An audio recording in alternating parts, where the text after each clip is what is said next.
Inilah kisah 7 pemuda yang ditidurkan selama 300 tahun. Ashabul Kahfi ini terus berlari dan berhenti di gua. Mereka pun tertidur demi mempertahankan keimanan mereka. Dikisahkan ke-7 pemuda hilang dan hanya menjadi sejarah sebagai pemuda-pemuda yang hilang. Bangun dari tidur mereka yang panjang. Tak disangka ke-7 pemuda tersebut tertidur selama 3 abad. Mereka terbangun gegara Qotmirun. Anjing penjaga mereka tiba-tiba menggonggong. Bagi mereka, rasanya mereka tertidur seharian penuh. Karena saat terbangun matahari, hendak terbenam. Mereka tidak mengerti dan masih timbul perdebatan di antara mereka soal berapa lama mereka tertidur. Keesokan paginya, karena merasa lapar, mereka ingin membeli makanan. Salah satu dari mereka kemudian mengeluarkan beberapa koin emas guna membeli makanan. Salah satu di antara mereka juga rela untuk pergi ke kota membeli makanan. Pemuda tersebut segera meninggalkan gua dan turun gunung. Ia tak melihat pemandangan alam yang berubah signifikan saat dalam perjalanan menuju kota. Benar, mereka masih belum mengerti berapa lama mereka tertidur. Sesampainya di pasar,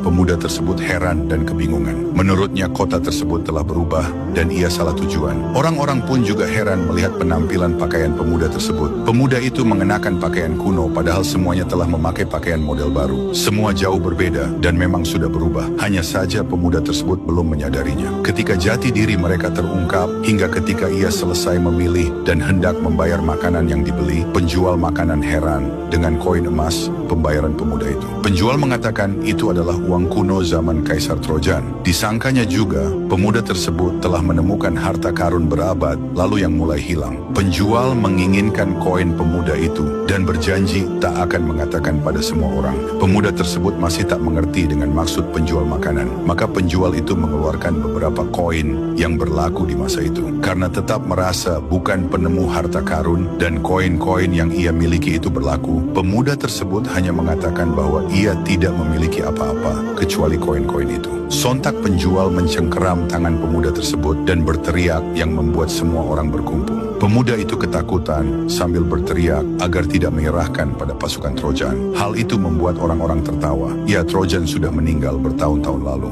Negeri ini sekarang berada di bawah pimpinan Kaisar Theodosius. Kaisar adalah orang baik dan beberapa hari lalu telah memeluk agama yang diajarkan Isa.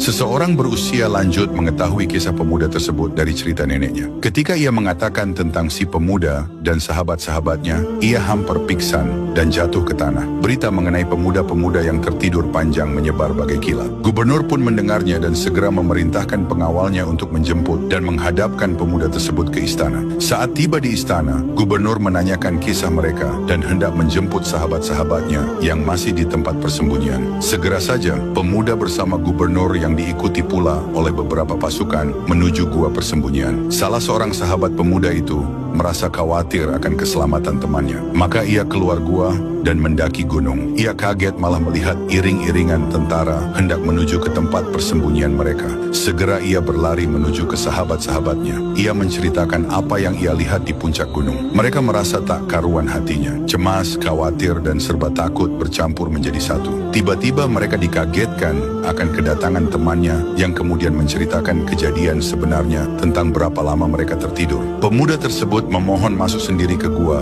tanpa satupun orang menemaninya. Permintaannya dikabulkan gubernur dan ia pun masuk sendiri. Pemuda tersebut segera masuk ke dalam gua dan menceritakan kejadian yang ia alami. Para pemuda yang berada di gua menangis sejadi-jadinya mengetahui akan kebenaran cerita mengenai panjangnya tidur mereka. Mereka menangis karena takut dan rindu kepada Allah. Mereka memohon agar Allah mematikan mereka karena mereka milik masa lalu. Allah mengabulkan permintaan mereka. Saat itu juga ke-7 pemuda dan anjingnya telah wafat. Sementara itu, gubernur dan pasukannya yang menunggu di luar gua masih bersabar menunggu pemuda-pemuda tersebut keluar. Namun, setelah lama tak muncul, akhirnya mereka pun memutuskan masuk ke dalam gua. Mereka melihat suatu pemandangan menakjubkan di dalam gua. Mereka melihat pemuda-pemuda dan anjingnya telah wafat. Mereka pun bersujud atas peristiwa kekuasaan Allah yang luar biasa. Dengan mata kepala mereka, melalui Ashabul Kahfi, mereka mengerti akan kebesaran Allah.